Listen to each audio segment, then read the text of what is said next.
নমস্কার, আমি মৌসুমী বড়াল ঘোষ। আশা করি আপনারা সবাই ভালো আছেন, আমরাও ভালো আছি।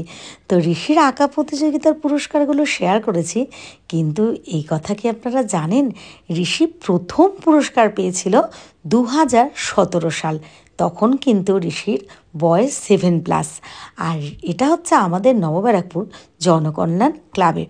তখন কিন্তু ঋষি অনেকটা ছোট ছিল, আর প্রথম হাতে খড়ি আঁকায় ঋষি কিন্তু এই পুরস্কার পেয়েছিল।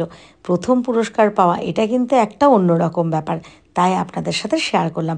এই যে ঋষির হাতে ধরা, এটাই কিন্তু ঋষির আঁকা প্রতিযোগিতার পুরস্কার প্রথম। এই দেখুন, এখানটা সব লেখা আছে।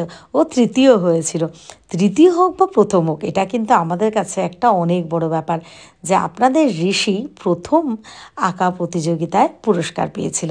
তো আশা করি ভিডিওটা ভালো লেগেছে। ভালো লাগলে একটু লাইক কমেন্ট শেয়ার করে দেবেন। সবাই ভালো থাকবেন, সুস্থ থাকবেন। চলুন, টাটা।